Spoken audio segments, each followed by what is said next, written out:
ang atin pong pag-uusapan ay something na related din po sa sineselebrate natin ngayong araw. Alam niyo po, ang atin pong mga tatay, sila po ay ating mga provider, protector, at the same time, the one that loves us kahit minsan hindi ganun ka-expressive ang ating mga tatay.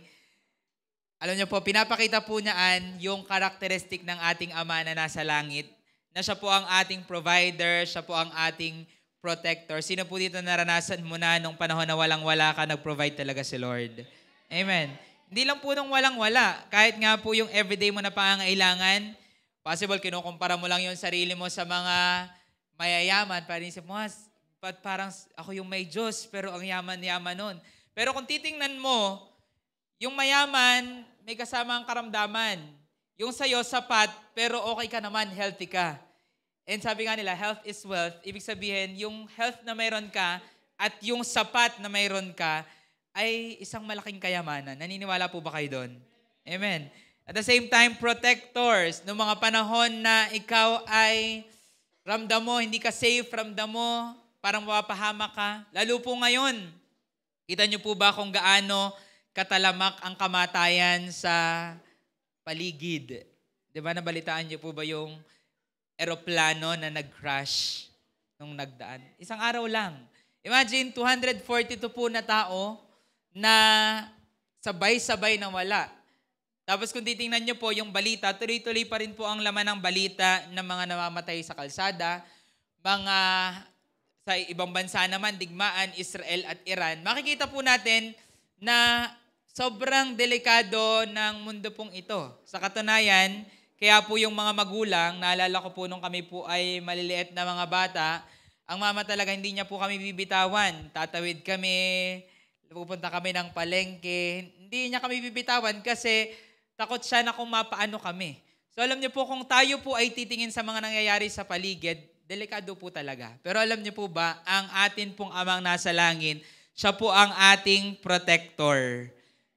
Okay lang po ba sabihin natin yun kay Lord ngayon? Ikaw ang aking protector. Yan. Para pumaya pa ang iyong puso, mawala ang anumang takot mo kasi hawak ng Diyos ang iyong buhay. Katwiran natin, di kung oras na. Pero Lord, wag yung masakit na paraan. Tama ba? So we are claiming, we are believing na ang Diyos po ay kasama natin, protecting us anuman ang kapanganiban na nasa atin pong paligid. So I wanna appreciate personally yung akin pong ama narito, ang Papa. Yan.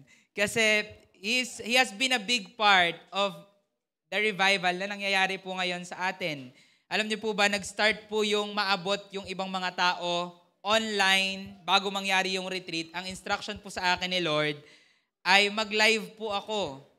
Ngayon may conviction pa din, give me grace, Lord, na maituloy. Pero nung nag-start yun, naalala kong instruction ni Lord, magpagawa ako ng kwarto doon po sa tinutuloyan namin sa Pinagkawitan para doon po ako magla-live. So, nung sinabi ko po sa Papa, go lang siya. Bagaman 3 months na po yung tinapos, hindi ako nagkakamali. Sa akin, masaya ako kasi kumbaga madedelay pa yung instruction ni Lord sa akin, basta nakasalala yun, Lord, samahan mo ang Papa sa paggagawa. And sabi niya, nagpe-pray daw siya every time ginagawa niya yun, Holy Spirit, bigyan niyo po ako ng wisdom, paano ito gagawin. Pero alam niyo po, ang amazing, nung matapos po yun, grabe po yung pagkilos ni Lord. Naging prayer room po yun, deliverance room. Unang deliverance po doon, pagpasok po nung kailangang mapalaya, tumba po talaga kasi sabi niya, yung presensya ng Panginoon sobrang liwanag, naririto sa lugar na ito. Dahil puspos po ng panalangin, first day pa lamang po yun, na ginamit po yung kwarto na yun, ganun na po agad.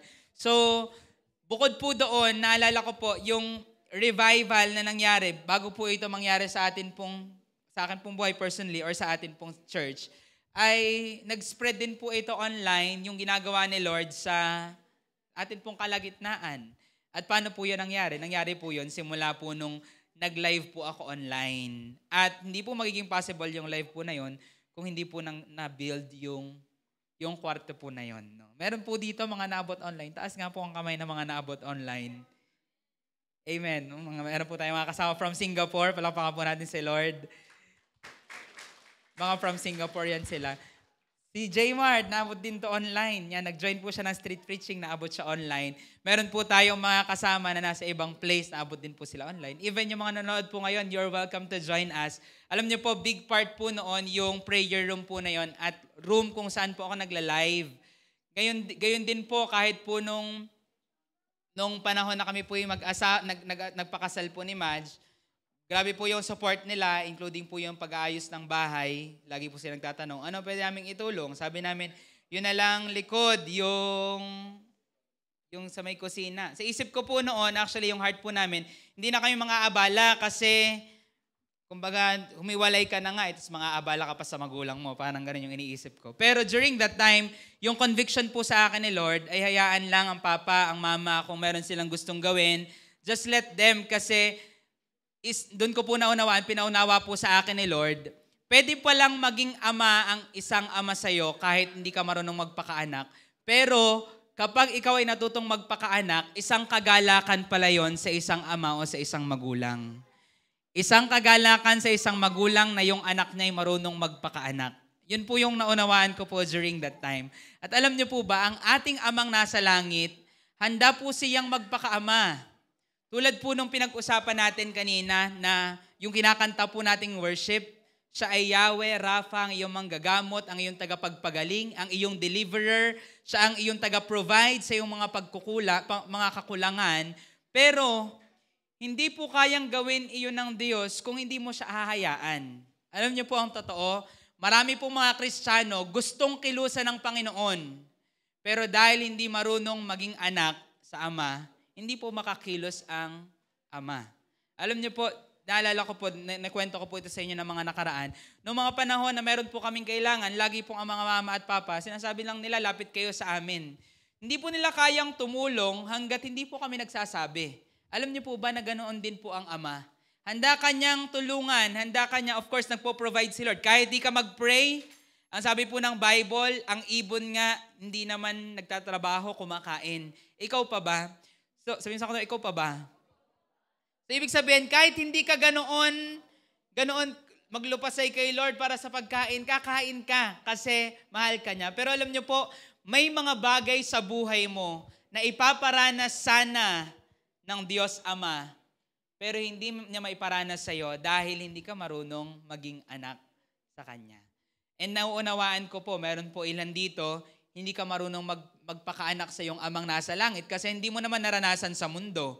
Kumbaga, you were longing for that father figure pero hindi mo naranasan. Pero alam niyo po, ikaw yung nasa perfect spot para iparanas ng ama ang kanyang pag-ibig sa iyo. Kasi alam niyo po, sabi sa Isaías, sabi po sa aklat ng Panginoon, ay He is the father to the orphans. Ang Diyos po ay ama sa mga fatherless. At grabe po ang Bible sa mga byuda, grabe po ang Bible sa mga walang asawa, sa mga namatayan ng asawa at mga walang magulang. Kasi ang sabi ng Bible, siya din po ang asawa ng mga namatayan ng asawa. Siya din po ang ama ng mga walang ama. Ang point po, if you are thinking, grabe ang sama ng pinagdaanan ko, hindi man lang ako nakaranas na magkaroon ng ama or maagang nawala ang aking tatay. Alam niyo po, gusto kong sabihin sa iyo, ang Diyos amang nasa langit, handang magpakaama sa iyo. Handang i-feel yung mga kakulangan. Kung iniisip mo, ako naman, yung tatay ko ganito, laging lasing. O kaya yung tatay ko, laging parang never naman naging ama sa amin. Naririyan nga. Alam niyo po ang totoo, handa po ang Diyos na magpakaama sa iyo, iparanas sa iyo yung hindi nagawa ng iyong tatay. Kaya ang totoo po, hindi pa huli ang lahat. Sa iyo sa katawan, hindi pa huli ang lahat. Isang malaking pribilehiyo pa na binigay ng Panginoong Jesus na siya'y namatay sa krus ng Kalbaryo. At ang sabi po sa John 1:12, ano pong sabi? Subalit ang lahat ng tumanggap sa Kanya na sumasampalataya sa Kanyang pangalan ay Kanyang pinagkalooban sila ng karapatan na maging mga anak ng Diyos. Ibig sabihin pala, ang Diyos po ay handang tumugon bilang Ama. Pero ang tanong, handa ka bang manalangin bilang anak? Yun po ang ating pag-uusapan ngayon. Pray like a son. Sabihin niya po natin, pray like a son. Ang problema po ng maraming mga Kristiyano, we pray to a God na hindi po natin karelasyon. I mean, nananalangin tayo. Pag nagtanong ka sa labas, nagpe-pray ka ga, naniniwala ka bang may Diyos? Ang sasabihin nila, oo naman, sino gang hindi? Yan, lagi naman tayo nagdadasal at tayo naman lahat naniniwala sa Diyos. Pero alam niyo po, higit po siya ay Diyos at ikaw ay magdasal sa Kanya o manalangin, ang gusto po niya, ituring mo siyang Ama. Alam niyo po ba, kapag natutunan po natin kung paano manalangin bilang anak, grabe po yung mangyayari sa buhay mo. Sinasabi ko po sa inyo, ang isa pong anak na pinagpapala po ng Diyos, yung mga tao po sa paligid niya ay magtataka, bakit ganyan pagpalain ang iyong buhay? Bakit ka ganyan samahan ng Diyos? Bakit ganyan ka powerful? Bakit ganyan pag nag-pray ka, grabe tumugon ang Diyos? Alam niyo po ba, kung gusto mo maging powerful ang iyong prayer, isa po sa paraan, aralin mong manalangin na gaya ng isang anak. Kasi yun po yung highest position. Ang isang slave po, pag nanalangin sa kanyang master, tutugunin naman ang kanyang master. Pero of course, conditional pa din yun. Ang isang stranger, lumapit sa'yo, nagdadrive ka, kumatok sa bintana, humihingi, bibigyan mo o hindi? Sabi nila, hindi. Mag-iisip, depende. Kami po natutunan po namin technique. Meron po kasi kaming kaibigan na nakausap na ang ginagawa daw nila, bumibili po sila ng isang pack ng biscuit at pag may kakatok sa kanila, instead na coins, ay yun ang ibibigay nila. So ginawa nga po namin, bumili po kami ng biscuit at yun ang aming ipamimigay. Yun nga lang, kinain po ni Bidik. Iniakyat kasi ni ano. Tapos yun. So, biro lang po. Anyway, yun po yung mga inaabot namin instead na pera or coins. So, ang stranger po, kapag nanghingi sa iyo, bibigyan mo din somehow. Pero alam niyo po sa mga magulang na naririto, pag humingi ba ang iyong anak, bibigyan mo o hindi? Bibigyan. Minsan, conditional. Bakit conditional? Pag alam mong makakasama, bibigay hindi. Hindi. Pero pag alam mong kailangan at makakabuti, bibigay o hindi? Pag alam mong kayang ibigay, kahit minsan parang napaisip ka, sumusobra na to, pero kaya mo pang ibigay, bibigay hindi. Bibigay kasi kaya pa. Kasi po, ang malakas po na factor kung bakit mo bibigyan ng iyong anak ay dahil mahal mo ang iyong anak. Kaya nga po minsan iba-iba po, although iba-iba po ang mga magulang, meron pong mga magulang na grabe pong magbigay sa kanilang mga anak. Meron din naman po, tinitingnan natin, yung ibang magulang, grabe sila, parang ang spoiled ng kanilang anak or grabe ganito sila. Iba-iba po ng pagpe-parenting, yung bawat isa po sa atin kasi iba-iba po yan ng factor. Pero alam niyo po, isang commonality po sa bawat mga magulang, yung pag-ibig po natin sa ating mga anak ang dahilan bakit tayo nagbibigay sa kanila. At alam niyo po ba, kapag ito ang iyong totoong naunawaan, na ang Diyos Ama na nasa langit ay Ama mo, grabe po yung mangyayari sa iyong prayer life. Kasi hindi lamang siya religious figure. Tayo pong lahat galing po tayo sa pagiging religious, na kailangan natin ng isang kaharap na imahe na hindi gumagalaw para kausapin at sa Kanya humingi. And we were thinking, tutugunin kaya ako nito, sasagot kaya ang Diyos sa akin sa pagpe-pray ko na ito. Parang ang layo-layo ng Diyos. Pero alam niyo po, nung makilala mo ang Diyos, ang inoffer niya po ay relasyon. Sabihin niya po natin, relasyon. Ibig sabihin, kapag ikaw ay nanalangin, kapag kinausap mo ang Diyos, hindi na siya someone na malayo. Hindi ko po alam kung meron po sa inyo dito ngayon na nandoon ka pa sa sitwasyon na yon, na tuwang mananalangin ka sa Diyos, parang ang layo-layo niya, parang stranger, parang feeling mo, huyo ka sa akin, ganyan yung pakiramdam mo, hinuhuyo ka ng Diyos. Sino ka ba? Ba't mo ba ako nakakausap? Kapag ramdam mo na ang layo-layo ng Diyos, tuwing ikaw ay nananalangin, ito po yung kailangan pa nating tutunin. Pray like a son. Sabihin nga po ulit natin, pray like a son. Yan. Kapag tayo po hindi marunong manalangin bilang anak, nagiging religious po tayo. Alam niyo po ba, na kapag nananalangin po yung mga Israelita, nananalangin po sila, blessed be the God of heaven and earth, from whom all blessings come. Something like that, yung kanila pong prayer, nire-recite po nila yon. Pero nung si Jesus po ang nagturo ng panalangin, ano po ang panalangin itinuro niya? Ama namin. Start pa lang, Ama namin. Kaya galit na galit po ang mga Pariseo sa kanya.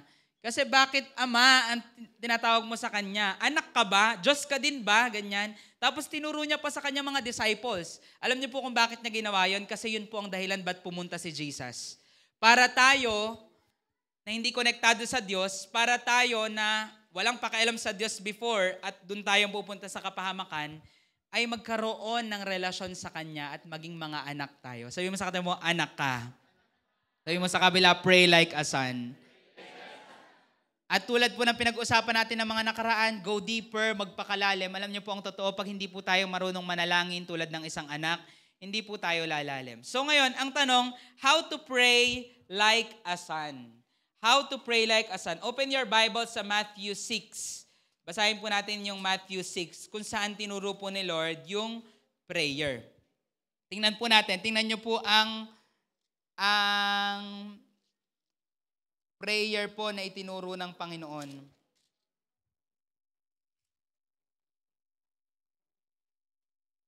Sa Matthew 6 verse, siguro simulan po natin sa verse 5. At kapag kayo ay nananalangin, huwag kayong maging tulad ng mga mapagkunwari, sapagkat ibig nilang tumayo at manalangin sa mga sinagoga, sa mga panulukan ng mga lansangan, upang makita sila ng mga tao. Katotohanang sinasabi ko sa inyo, tinanggap na nila ang kanilang gantimpala. Ngunit, ito daw po ang gagawin natin, huwag maging mapagkunwari. Sa verse 6 naman, ngunit kapag ikaw ay mananalangin, pumasok ka sa iyong silid, at pagkasara mo ng iyong pinto, ay manalangin ka saan daw po? Sa iyong ama na nasa lihim. Ang iyong, ama na nakakita ng mga lihim ay gagantimpalaan ka. So ini-introduce po ni Jesus na dahil kayo'y nagsimulang maniwala sa akin, yung ama ko, ama mo na rin. Iisa po tayo ng ama, ang ama po nating nasa langit. Imagine that privilege na kaya mo makipagrelasyon sa Diyos. Tingnan niyo po yung prayer na tinuro ni Lord.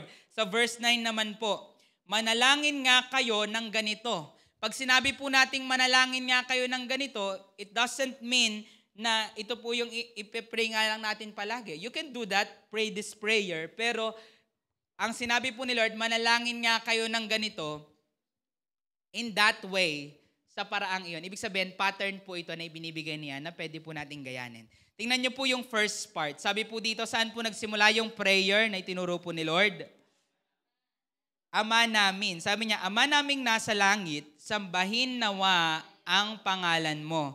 Verse 10, dumating nawa ang kaharian mo, masunod nawa ang kalooban mo, kung paano sa langit, gayon din naman sa lupa.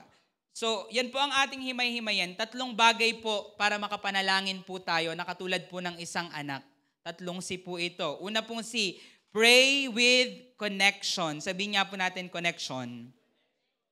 Ang sabi po ng Panginoong Jesus na itinuro niyang prayer, Ama namin, sumasalangit ka.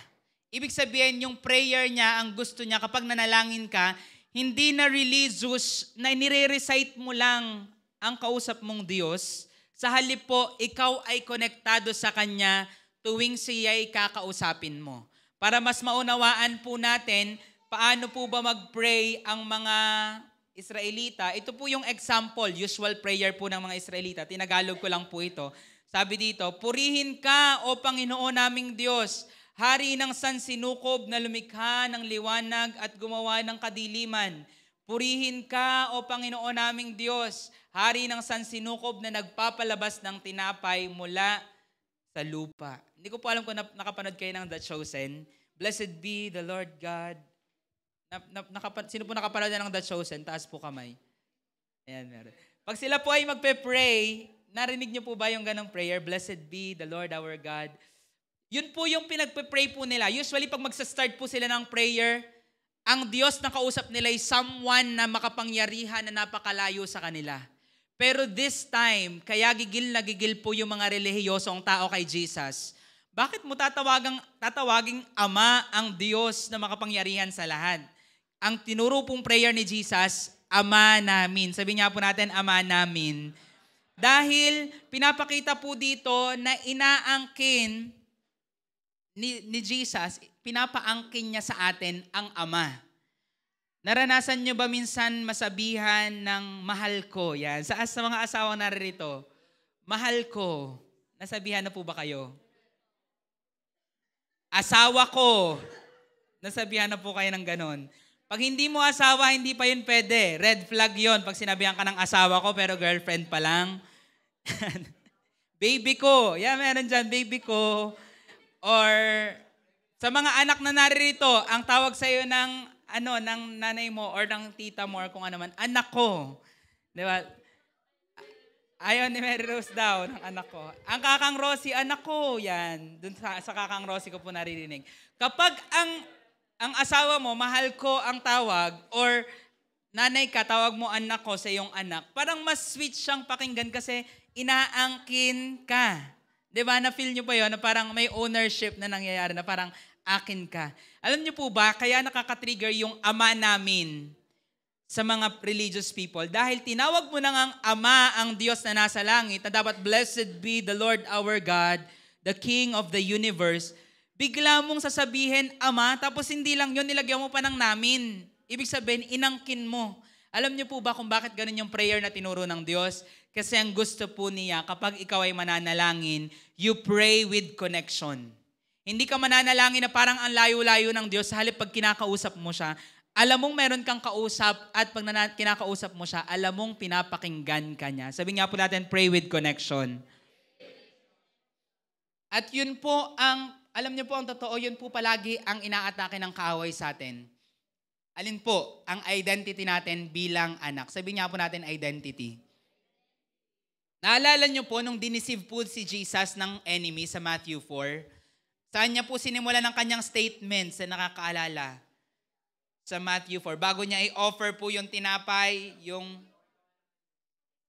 kung ikaw nga ang anak ng Diyos. Ano pong point? Alam niyo po, big deal po yun kasi makikita po natin, ganun pala mag-work ang kaaway. Palagi niyang aatakihin ay ang identity mo bilang anak ng Diyos. Ngayon, possible, iniisip mo, hindi naman ako sinasabihan ng kaaway ng ganyan. Wala naman sinasabi sa akin ganyan ng kaaway. Or iniisip mo, meron ba ever na nangyari sa buhay ko na sinabihan ako ng kaaway na hindi ako anak ng Diyos? Alam ko namang anak ako ng Diyos. Sino po dito nakakaalam na anak ka ng Diyos? Amen. So kung hindi ka pa nakapag-decide ibigay ang buhay mo kay Jesus, ngayon pwede mo yang gawin at ang sabi ng Bible, when you decide to give your life to the Lord, magiging anak ka na din ng Diyos. Hindi po lahat ng tao anak ng Diyos. Ulitin ko po, hindi lahat ng tao anak ng Diyos. Ang sabi ng Bible, ang anak lang ng Diyos ay ang tumanggap kay Jesus, sumampalataya sa kanyang pangalan.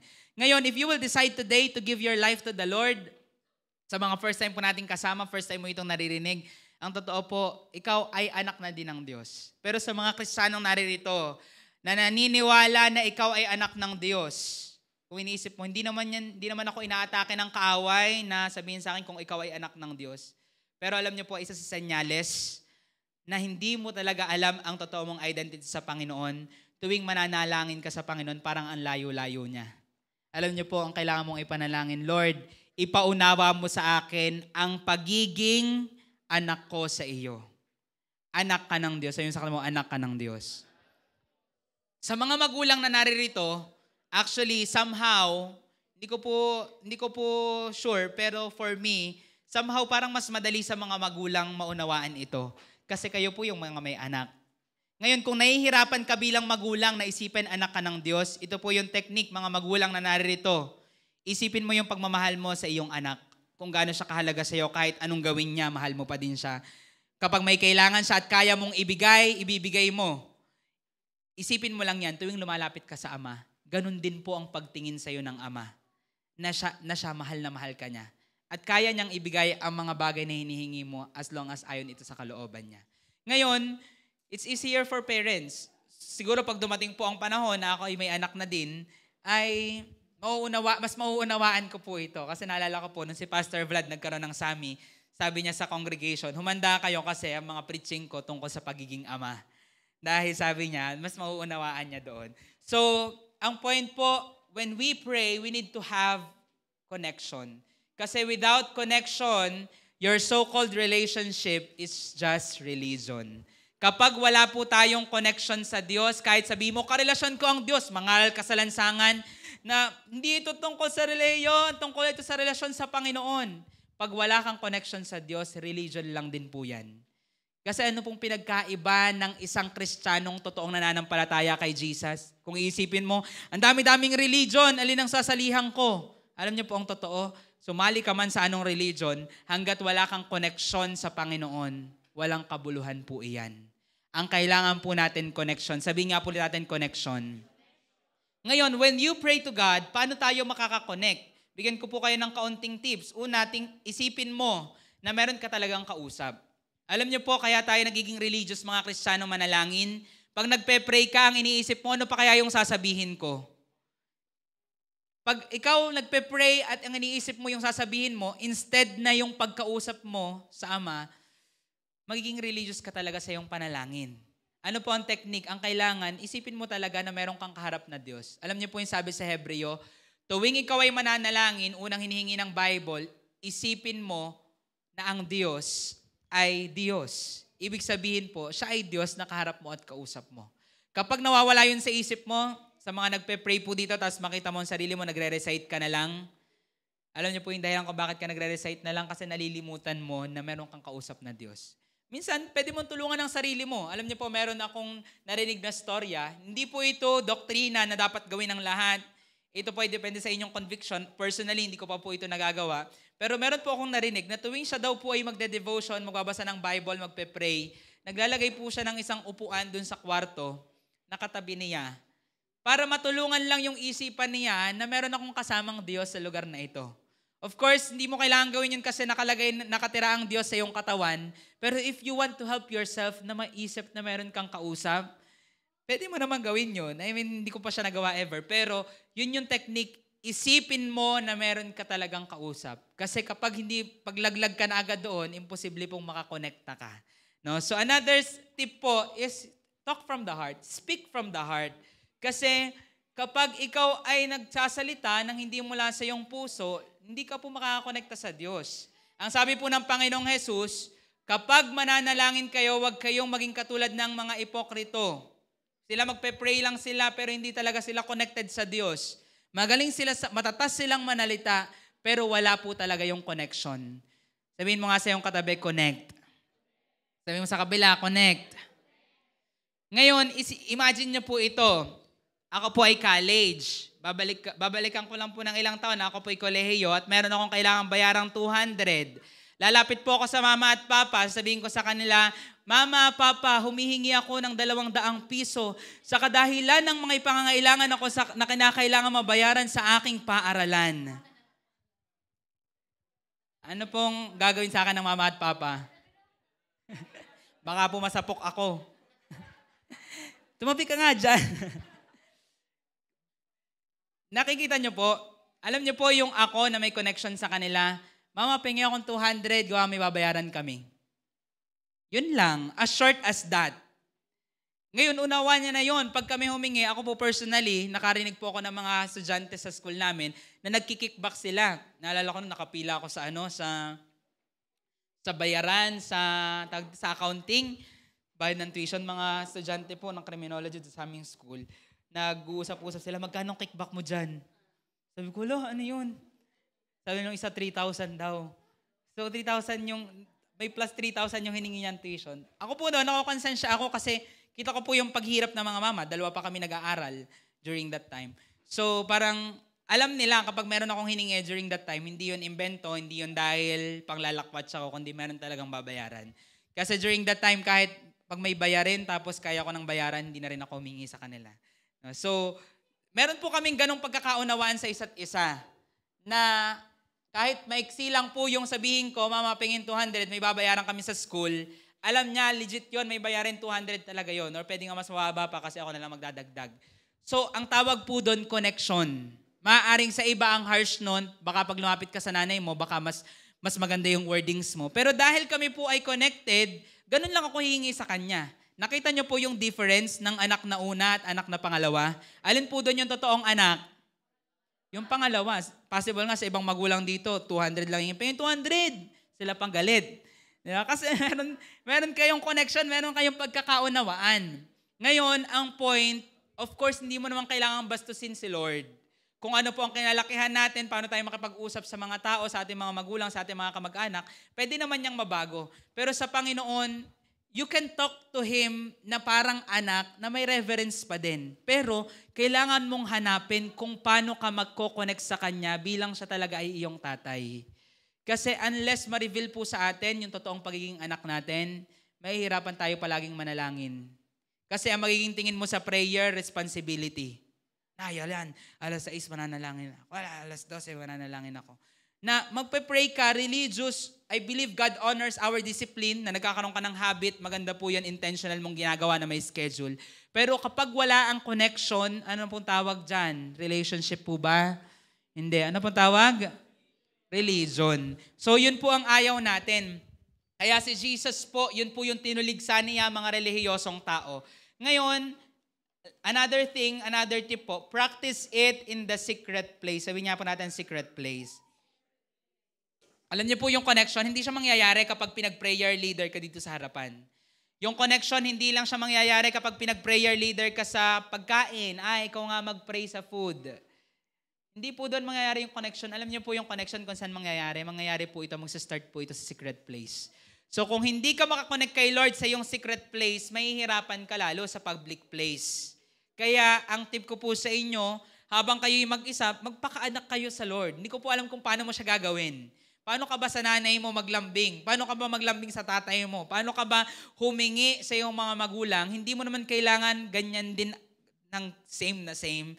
Pero hanapin mo yung pagiging anak. Sabihin mo sa katayo, magpakaanak ka. Kung magpapakaanak ka, ang Diyos lalong magpapakaama sa'yo. Kasi, again, tayo nga po, kahit di pa natin alam paano maging anak, ang Diyos nagpapakaama na sa atin.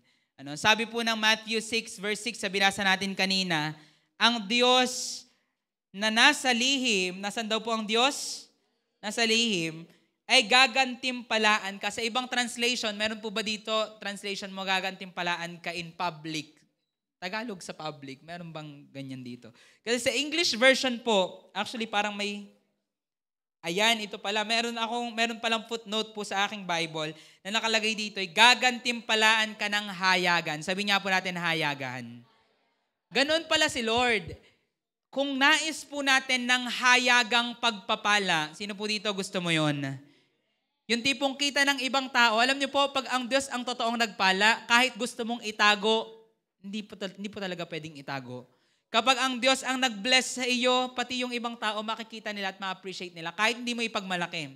Kahit hindi mo i-post sa Facebook na nag-Starbucks ka, na kumain ka sa restaurant, na ikaw ay nag-samgyup.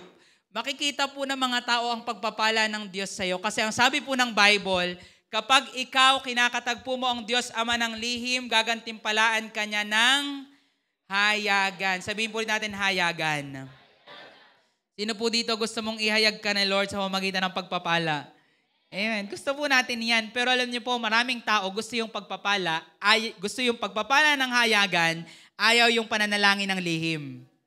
Kaya, laglag. Alam niyo po ang sabi ng Panginoon, kung gusto mo, nagantimpalaan ka ng Diyos ng hayagan, katagpuin mo ang Diyos Ama ng lihim. So, i-value po natin ang secret place. And every time you talk to God, actually kahit di sa secret place, habang nagdadrive ka, habang naglalakad ka, habang nagluluto ka, habang naglilinis ka, kausapin mo si Lord ng may connection. Isipin mo, nandun, kasama mo naglilinis, tinutulungan ka. Isipin mo, kasama mo nagdadrive. Isipin mo, kasama mo si Lord naglalakad. Of course, mahirap naman po, naglalakad ka, nagsasalita ka mag-isa. Siguro takpan mo yung bibig mo ng face mask, ganyan. So, gawin po nating habit na i-maintain po natin yung connection natin kay Lord. Tulad po ng pinag-usapan natin last week. Sige nga po, review po tayo, may quiz po tayo later. Ano po yung letter U sa points natin last week? Naalala niyo po, vowels yun? Unceasingness or without ceasing. Kasi yung totoong relasyon kay Lord, kung gusto mo maging malalim, hindi po napuputol, hindi po tumitigal. Sabi nga po natin, unceasing. So, yun po, again, practice it in the secret place. Ano po yung unang point natin? Pray with connection. Pangalawang C po, pray with confidence. Sabihin po natin, confidence. Ang sabi po sa prayer na tinuro ni Lord, Ama naming nasa langit, sambahin nawa ang pangalan mo. They are very connected. sa verse 10, dumating nawa ang kaharian mo. Sa nasa ulo po nating translation, mapasa amin ang kaharian mo. Ganoon na naman angkin, magturo si Jesus na angkin ninyo yung kingdom. Ipag-pray nyo na mapasa inyo yung kingdom. Ibig sabihin po, ang tinuturo po dito ni Lord ay prayer with confidence or boldness. Alam niyo po ba yung anak, bagaman pangit na example po ito kasi medyo pangit ang kinahitatnan for the meantime ng prodigal son, pero kung babasahin po natin, grabe po yung confidence ng pagiging anak nitong prodigal son. Tingnan niyo po sa inyong mga Bible. Sa Luke 15 verse 11, nung lumapit po ang anak sa kanya pong ama, Luke 15 verse 11 onwards, sabi niya po dito, sinabi ni Jesus, may isang tao na may 2 anak na lalaki. Yung isa daw po ay lumistay ng kanyang kayamanan. Sa verse 12 po, sinabi ng nakababata sa kanila, sa kanyang ama, ano po sabi dyan sa inyo? Ama, ibigay mo sa akin ang bahagi ng kayamanang nauukol sa akin. Ano po ang ginawa ng ama? Hinati nga po yun. Gusto ko pong i-example ito, hindi po yung kawalan ng anak ng respeto, hindi rin po yung para ipakita sa inyo na meron tayong entitlement na ganito. Kasi entitled po itong anak na ito eh. Pero alam niyo po, yung confidence na mayroon siya ay dapat tularan. Kasi grabe po yung confidence niya na alam niya, pag lumapit ako sa aking ama, kahit kalahati ng kanyang kaharian ay kaya niyang ibigay sa akin dahil ako ay anak. Ngayon, hindi ko po ito sinasabi para maging entitled ka na, Lord, anak ako ba't di mo binibigay sa akin ito? Entitlement po ang tawag doon. Na feeling mo, deserve mo dahil lang ikaw ay anak. Pero, grabe yung confidence po ng anak na ito. Sa mga magulang na narito, nararamdaman niyo po ba ang kumpiyansa ng iyong anak sa iyo? Na pag lumapit sa iyo, para kang nanganganak ng pera. Di ba? Sa mga nanay, sa mga tatay na narito, ikaw gay may patago. Parang paglalapit sa iyo at hihingi, parang feeling mo ba, parang iniire lang ang pera sa iyo Yan. So mga linyahan. Kasi, alam niyo po kung bakit ganyan ang sagot ng magulang? Kasi, ang lala ng kumpiyansa mo na may ganyan ako, yung hinihingi mo. Kaya ganun po yung sagot ng mga magulang kasi nararamdaman po ng magulang, grabe ka kakumpiyansa na ibibigay ko sa iyo. Yung grabe yung confidence, nararamdaman niyo po ba yun sa inyong mga anak? Alam niyo po mga magulang, kapag ganyan ang iyong anak, ang tawag po dyan ay confidence. Magpasalamat ka sa Panginoon kasi ibig sabihin, connected kayong mag-ama, mag-ina dahil kumpiyansa po siya sa iyo. Tiwala siya na kaya mong ibigay. At the same time, tiwala siya na baka pag makakabuti sa kanya, pag mag-decide ka, ay ibibigay mo din sa kanya. Alam niyo po, kung ikaw gusto mong manalangin na parang isang anak, kailangan po nating manalangin with confidence. Na Lord, alam ko, kaya mo ito. Hindi ko yun pagdududahan. Ang iniisip ko na lang, Lord, ngayon sa prayer ko ay kung kalooban mo ba ito. Pero kung kaya mo, tingin mo kaya ng Diyos ang hinihingi mo? Amen. We have that confidence. Kung kalooban ni Lord, yun po ang itatanong. Kung timing na ni Lord, yun po ang itatanong. Pero wag po nating questionin si Lord kung kaya niya ba or hindi kasi for sure kaya niya. So tuwing lumalapit tayo sa Kanya, isipin mo ang iyong anak sa mga magulang na narito na lumalapit sa iyo at humihingi. Kapag kaya, tanong ko mga magulang, ibibigay o hindi? Pag makakabuti at kailangan, ibibigay o hindi? Ibibigay. So yun din po ang inyong isa-isip. You can approach the Lord, our Father in Heaven, nang may kumpiyansa na pag kailangan yan, pag makakabuti yan, ibibigay yan ng Diyos Ama na nasa langit. No? Pray with confidence. Sabi nga po natin, pray with confidence. Sa mga magulang na narito, kahit ang iyong mga anak kahit ikaw ay mayroong mga kausap, may ka-meeting ka, meron kang importanteng taong kaharap, tingin niyo po ba nag-hesitate ba ang iyong anak na lumapit sa iyo? Hindi, parang grabe ka naman, umayos ka naman. Parang gusto mong kausapin after may bisita ako kanina. Ikaw, ganyan ka. Gusto natin kausapin kasi grabe po yung kumpiyansa ng isang anak. Naalala ko po, nung kami po yung mga bata, kami po ng aking kuya, naroon po siya. Pag kami ay merong ipapaalam sa mga mama at papa, pupunta man kami sa mga nanay, sa San Felipe, or meron kami pupuntahan. Alam niyo po kung kailan namin sinetsyempo? Kapag may bisita, kapag good mood sila, merong good news na nangyari, para papayag sila. Sa mga magulang, ganyan ba kayo? Ay, ganyan ba mga anak ninyo? No? So, danas ang mga magulang. Sa mga anak na naririto, naranasan mo bang gawin yun sa iyong magulang? Hinahanap mo yung tiyempo na good mood, na maayos. Kasi, para ikaw ay payagan. No? So, grabe po yung mga anak, yung kumpiyansa nila sa kanilang mga magulang. No? So, chinetsyempo sa ganoon. Kapag busy, kapag good mood, dun chinetsyempo. Pero alam niyo po ba ang totoo? Ang Diyos po natin na nasa langit, hindi po siya nagiging busy para sagutin ka. Hindi niya kailanman sasabihin, ay wait lang ha, kayo naman diyo sa Revival Hub, kaiingay ninyo. Ako may problema pa din sa isang bansa, nag-aaway-away. Hindi po. Ang Diyos po natin hindi kailanman nag-alala, hindi po siya kailanman nagkulang, hindi po siya kailanman natakot, hindi po siya kailanman nangamba. Kaya niyang sagutin ang iyong panalangin. Hindi po siya sobrang abala para ikaw ay tugunin. Pero kailangang matutunang maging anak na hindi mo iisipin, Lord, alam ko yung Israel at Iran magkalaban ngayon, saka ulit ako magpe-pray kapag ayos na sila. Focus muna kayo dyan, Lord. Hindi po. Ang Diyos po natin hindi kailanman magiging abala para ikaw ay sagutin kasi ikaw ay kanyang anak. So yun sa atin mo, anak kanya. Kaya, ang sabi ng Bible, tayo po'y lumapit sa Panginoon ng may katapangan. Buksan niyo po ang inyong mga Bible sa Hebreo 4:16 para maniwala kayo na pwede kayong lumapit kay Lord anytime. Hindi po siya busy, hindi po siya nababad mood para hindi ka na pwedeng lumapit sa Kanya. I mean, anytime you can come to Him because you are His child. Hebrews 4:16. Kaya't lumapit tayong may katapangan. Sabi nga po natin, katapangan. Sa trono ng biyaya upang tayo'y tumanggap ng awa at makatagpo ng biyaya na makakatulong sa atin sa panahon ng pangangailangan. Alam niyo po ba, sabi dyan, come boldly. Sa ibang translation, come confidently. Pwede kang palaging lumapit sa Diyos ng may confidence at katapangan kasi kaya po niyang sagutin yung iyong panalangin. At ikaw nga ay isang anak. Alam niyo po ang sabi dyan, nang tayo daw po ay makatagpo ng awa. Sabi nga po natin awa. At biyaya. Sabi po natin biyaya. Ang mga magulang po, isa po sa hindi maaatim niyan, ay makita ang kanyang anak na nahihirapan, gayong kaya naman niyang tulungan. Naranasan po ba ng mga magulang? Amen.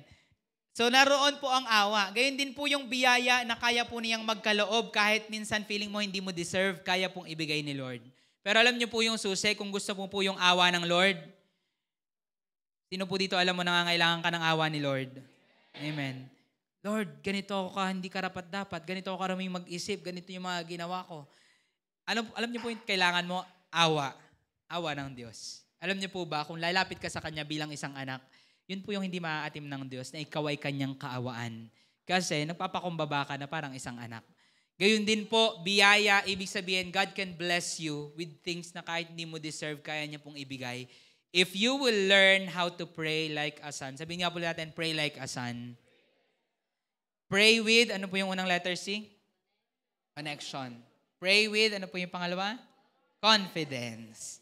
So, it's one thing po na tayo po ay magaling mag-pray. It's another thing na tayo po ay marunong manalangin bilang isang anak. It's one thing na manalangin ng may apoy. It's another thing na manalangin tulad ng isang anak. It's one thing na manalangin ng may anointing. Grabe pag nag-pray ka, na nadi-deliver talaga yung pinag-pray mo, gumagaling talaga. Pero alam niyo po, it's another thing na manalangin like a son, to pray like a son. And if you want a powerful prayer, it's not the prayer of an anointed man of God. Dito po sa Revival Hub, we know that the Lord has given different anointing, specific anointing to every one of us as long as you draw near to the Lord. Pero alam niyo po, higit sa anointing, ang kailangan po natin, maayos po talaga yung relasyon natin sa Panginoon. Kasi if you want to pray powerful prayers, you have to pray that like you are God's child, knowing na ikaw ay anak ng Diyos. No? You are praying out of your identity. So pangatlo po, last na po ito, at tayo po ay magpe-pray. So, last letter C po is pray with compliance. Sabi niya po natin compliance. Pag sinabi po natin compliance, ibig sabihin po, it means submission and obedience sa kanya pong kalooban. Nung nagturo po si Lord ng prayer, sabi po sa binasa nating verse kanina, balikan niyo po yung Matthew 6, tuloy po natin ang pagbabasa. Matthew 6, sinimulan po natin sa verse 9, Ama naming nasa langit, sambay nawa ang ngalan mo, speaks of connection, masunod nawa ang kalooban mo, ay dumating nawa ang kaharian mo, speaks of confidence. And next po na statement sa verse 10, masunod nawa ang kalooban mo. Sa sinaulo po nating prayer, ang kabisado po natin, sundin ang loob mo dito sa lupa para nang sa langit. Kasi sinasabi po dito, Lord, kami lumalapit sa iyo bilang aming Ama, hihingi namin ang mga bagay na ito, pero sinasabi din namin sa iyo, mangyari ang gusto mo, mangyari ang kalooban mo, hindi yung plano ko. So ibig sabihin, ang pananalangin na parang isang anak talaga, ay pananalangin din po na dinidiscern mo kung ano yung kalooban ng Ama. Tulad po ng sabi ko sa inyo kanina, isa po sa technique ng mga anak, mga magulang kung hindi mo pa ito alam, at least alam mo na ngayon, hindi na sa secret weapon ng mga anak. Amen. Sabi ng mga anak na narito, hala, nalaglag na yung aming mga strategy kung paano lalapit sa magulang namin. Ang strategy po ng mga anak, binabasa po ng mga anak kung good mood baga ang kanilang magulang bago magpaalam sa field trip, bago magpaalam sa night out, bago magpaalam sa gala, sa pagpunta ng bayan, sa pagpunta sa mga kaibigan.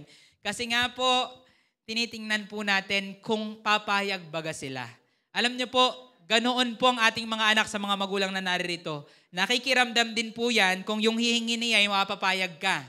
Kaya minsan, meron po mga anak na natututo ding mag-manipulate. Papagod mo din muna ang kanilang magulang bago hingin yung hihingiin. So, bad po yan sa mga anak na naririto. Pero, ang point, matututunan po natin, ganun pala manalangin ang isang anak. Ulitin ko po, ganoon pala manalangin ang isang anak na tuwing lumalapit ka sa iyong amang nasa langit, hindi rin po pwedeng masusunod lahat ng gusto sa mga magulang na narito. Naaari ga po, pwede ga po iyon na lahat na ng gusto ng iyong anak ay iyong ibibigay. Bakit po? Merong hindi makakabuti sa mga anak mo natin, minsan makakasama. Ano pa po? Walang pera, hindi kayang ibigay. Pero makikita po natin, ganoon pala po bilang tayo po'y anak ng ating amang nasa langit. Tuwing tayo'y lalapit sa Kanya, napakahalaga po that we pray with compliance, with submission, with obedience, na kapag nananalangin po tayo, hindi rin po pwedeng masusunod lang ang gusto mo. Alam niyo po, meron pong mga Kristiyano with orphan mindset. Sabi nga po natin, orphan mindset. Alam niyo po yung mga orphan, sila po kapag humingi, gusto po nilang makuha nila yung gusto nila at pag hindi na ibigay, ano pong gagawin ng mga orphan?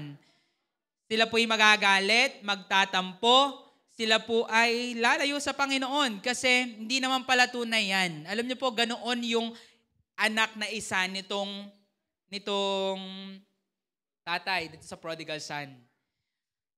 Yung panganay, hindi siya umalis sa ama niya. Pero nung nakita niyang ipinaghanda yung prodigal son na bumalik, nagalit po siya. Sabi niya, bakit ganyan? Ang tagal-tagal ko dito, hindi mo man ako mapagkatay.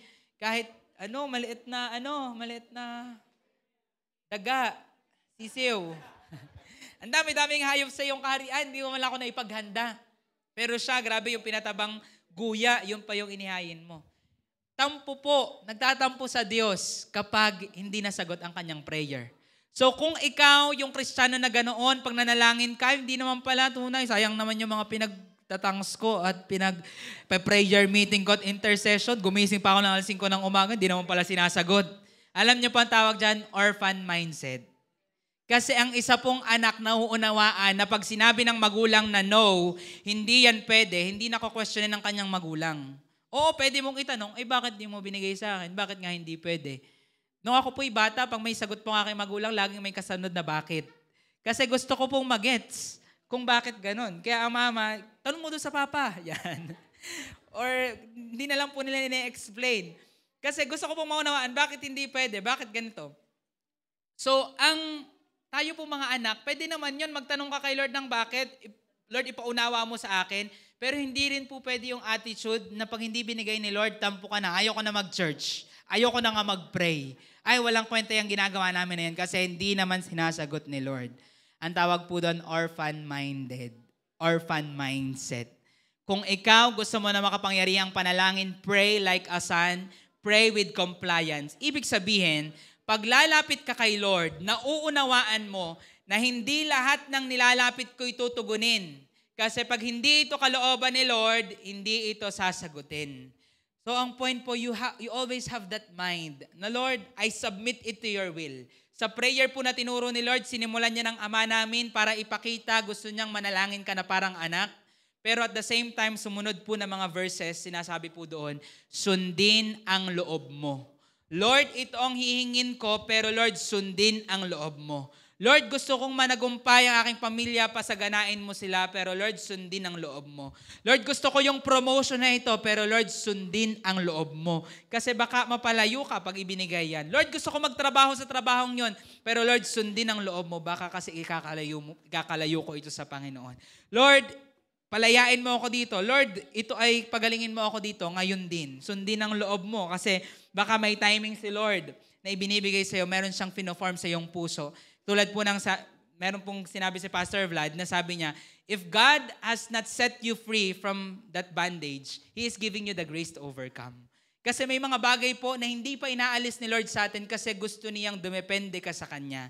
Alam niyo po, ang Diyos ay may kalooban. Sabi niya po natin kalooban. Ito yung gusto mo, ang dami. Pag sinabi, anong prayer request mo? Grabe, gusto mo ibigay yung lahat ng prayer list mo para ipanalangin ka ng kapatid mo sa Panginoon. Pero alam niyo po, maganda po yan. We pray for everything, sabi yun ng Bible. Pero when we pray with compliance. Alam mo sa puso mo, na Lord, ito ang dalangin ko, kumpiyansa ako, kayang-kaya mong sagutin lahat ng to. Kahit ngayon din, Lord, ganyanin mo lang yung kamay mo, kaya mo itong sagutin. So, wag po tayo magduda. Pero, we pray with compliance in submission na, Lord, mangyari ang kalooban mo. Ito yung gusto ko, pero sige, Lord, magsasubmit ako sa gusto mo. Sino po dito gusto mong manalangin katulad ng isang anak? Amen. If you want that, pray with compliance. Open your Bible sa 1 John 5:14 to 15. 1 John 5:14 to 15. Ito ang ating kapanatagan sa Kanya na kung tayo'y humingi ng anumang bagay na ayon sa Kanyang kalooban. Ang sabi po dito, tayo'y pinapakinggan niya. At kung ating nalalaman na tayo'y pinapakinggan niya sa anumang ating hingin, nalalaman natin na natatanggap natin ang ating mga kahilingang hinihingi natin sa Kanya. So sabi po dito, pag ikaw lumapit ka sa Diyos, hiningi mo yung ayon sa Kanyang kalooban, binibigay po ba ng Diyos o hindi? Tanong ko po, binibigay po ba ng Diyos o hindi? Binibigay kasi ayon po ito sa Kanyang kalooban. At alam niyo po, ang totoo po, ang Diyos ay meron po siyang regalo sa atin. Alam niyo po yung regalo ng Diyos sa atin para matutunan natin maging anak. Ang regalo po na yun ay ang banal na Espiritu. Alam niyo po ba ang sabi ng Bible? Dahil ang banal na Espiritu ay nasa sa atin, kaya na nating manalangin ng Aba, Ama. Ibig sabihin po ng Aba sa Hebreo, ibig sabihin nun ay Father. So ito po itinatawag sa mga ama. Ngayon, ang point po, dahil po sa Holy Spirit na nasa sa atin, tayo po'y may karapatan na tumawag sa Kanya bilang Ama. Imagine kung gaano po tayo kamahal ng Diyos Ama. Sino po dito kumbinsido ka na mahal ka ng Diyos Ama? Una, nilikha ka niya. Pangalawa, binigay niya si Jesus para sa'yo. Nung umalis si Jesus, sabi ni Jesus, hindi kayo maiiwanang mag-isa. Ang banal na Espiritu ay ibibigay ko sa inyo dahil ang unang rason po bakit bibigay ang Holy Spirit ay dahil tutulungan niya po tayong magpakaanak. Sino po dito gusto mo pang matutunang maging anak? Ang kailangan po natin, dumepende po tayo sa banal na Espiritu. At ang sabi po ng Bible, tuwing tayo po'y nananalangin sa pamamagitan po ng banal na Espiritu, we pray in the Spirit, ay pinapanalangin po natin ang kalooban ng ating Diyos Ama. Pag pinag-pray mo ang kalooban ng Diyos Ama, ang tanong po, sasagutin ng Diyos o hindi? Sasagutin kasi kalooban niya ang iyong hinihingi. Alam niyo po, whenever you pray in the Spirit, sa mga first time po na narito, naririnig mo kanina, may nagpe-pray ng ibang language. That is called praying in tongues or praying in the Spirit. Meron din po sinabi sa Bible si Apostle Paul na singing in the Spirit, umaawit ka sa Espiritu. So it means a language na ang Diyos Amang nakakaunawa at ang Holy Spirit na nasa iyo. So ang point, sabi po ng Biblia, because the Holy Spirit lives inside of you, kaya mo nang manalangin ng panalangin ng tulad ng isang anak. Kaya niya pong ituro sa iyo kung paano pa maging anak. So tayo po'y nakakasubmit sa kalooban ng Diyos, hinihingi po natin yung will ni Lord at sa pamamagitan po noon, the Lord answers our prayer. Okay lang po ba tayo pong lahat ay magsitayo at tayo po ay mananalangin? Alam niyo po, God wants us to value our prayer. Kasi yung generation po na kinabibilangan natin ngayon, it needs prayer more than any generation na nagdaan. Ulitin ko po. Yung henerasyon po na kinabibilangan mo ngayon, mas kailangan po niya ng panalangin kumpara sa mga nagdaang henerasyon. The Lord wants you to pray for this generation. The Lord wants you to pray for everything. Pero if we don't know how to pray like a son, ang panalangin po natin palagi ay panalangin na malayo po sa ating Diyos. Yan po yung dahilan kung bakit tuwing tayo nagpe-pray, ramdam mo ang layo-layo ng Diyos at parang hindi niya sinasagot ang iyong panalangin. So this time, we will ask the Lord to teach us to pray like a son. Sino po gusto mo pang matuto na manalangin na parang isang anak? Amen. If you desire that, you can ask the Father, Lord, teach me how to be a son. Teach me how to be a daughter. Teach me how to be like your child. Lord, we desire na maging mga anak po ninyo at makapanalangin po talaga kami na parang iyong pong mga anak. Lord, right now we just come before you and we ask, Father, that you will continue leading us to pray like a son. Lord, naniniwala po kami, marami pang misteryo ang maa-unfold sa aming prayer kapag ito po yung natutunan namin. And Father, personally, I desire to see a church na hindi po mga relihiyosong manalangin, hindi po magaling lang manalangin or kabisado nila yung prayer. Kundi Lord, I want to see a church that is like a family na kinakausap ang kanilang Ama na nasa langit. Lord, we want to be a family na kami pong lahat ay kabilang sa isang pamilya at kayo po ang aming Ama. Sa oras po na ito, I pray that you will teach every one of us to pray like a son.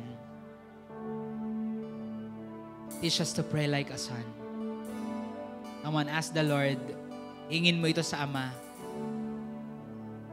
Lord, teach me to pray like a son. If you're in this place at first time mo itong marinig or never ka pa naka-attend ng church, never mo narinig na pwede ka pala maging anak ng Diyos, you know what? This is the day to decide to give your life to the Lord. At kaya mo ding maranasan ang dakilang privilege ng pagiging anak ng Diyos. Napakasarap pong maging anak ng Diyos. And one thing that you need to do, ang sabi po ng Biblia sa John 1:12, ang sino man tumanggap sa Panginoong Jesus at sumampalataya sa Kanyang pangalan, pagkakalooban sila ng karapatang maging anak ng Diyos. If you have done this before, you know what, you just need to stay in the presence of God, the presence of your Father. Pero kung hindi mo pa nagagawa ito before, kausapin mo ang Diyos, Lord, gusto kitang maging tatay. Sinusuko ko sa iyo ang buhay ko, sumasampalataya ako sa ginawa ni Jesus. Come on, start to talk to the Lord. At ang sabi po ng Biblia, when you start giving your life to the Lord, repenting from your sin, isuko ang iyong mga kasalanan sa Panginoon, ang banal na Espiritu ay isa sa iyo, maninirahan sa katawan mo, para ikaw ay tulungan na patuloy naman ang palataya sa Panginoon at maging anak sa iyong Amang nasa langit. And right now, that is what we are gonna pray as you're deciding to give your life to the Lord sa bawat isang naririto na first time mo itong sinusuko ang buhay mo sa Panginoon. You can ask the Lord to give you the Holy Spirit. And I believe that the Holy Spirit is living inside of you to call upon your Father in heaven. Yes, Lord, we just give our life to you. You see each and every one of us. And even kami na iyo pong mga anak, we want a fresh touch from you, our Father, through your Holy Spirit. And right now, that is what we ask, that you will come and fall upon this place. Fall upon everyone who believes in you, upon everyone na tumatawag sa iyo pong pangalan. And may you pray even through our mouth. Come on, church, let's sing this right now. Come, Holy Spirit. Come, Holy Spirit, fall on me now. At gawin mo itong prayer sa ating Diyos Ama. Need your Anointing. come in your power. I love you, Holy Spirit. You're captivating my soul. And every day I grow to love you more. Come, Holy Spirit. Come, Holy Spirit. Fall on me now. I need your anointing. Come in your power. I love you, Holy Spirit. You're captivating my soul.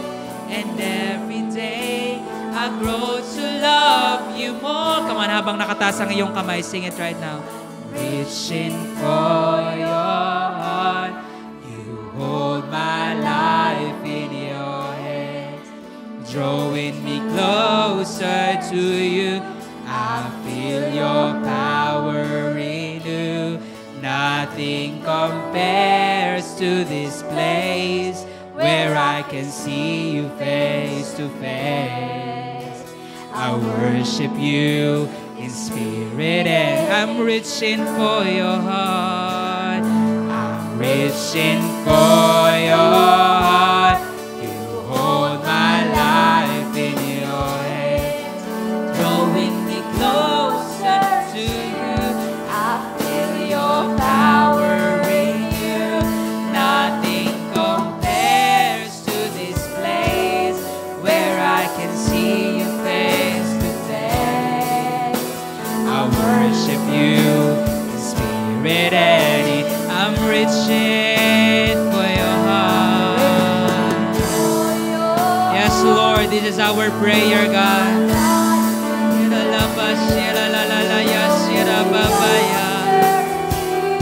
I feel your power renew.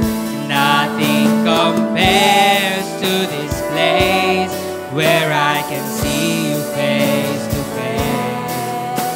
I worship you in spirit and in I'm reaching for your heart. I'm reaching for your heart. You hold my life in your hands, drawing me closer to you. I feel your power renew.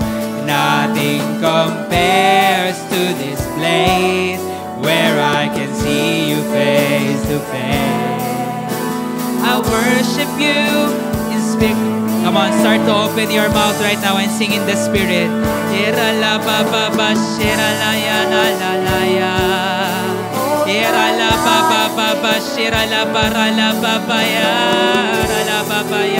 Come on, sing in the spirit right now.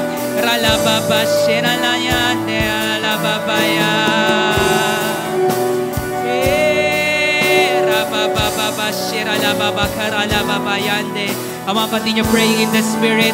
I believe the Holy Spirit is gonna fill you again afresh with His presence as you pray.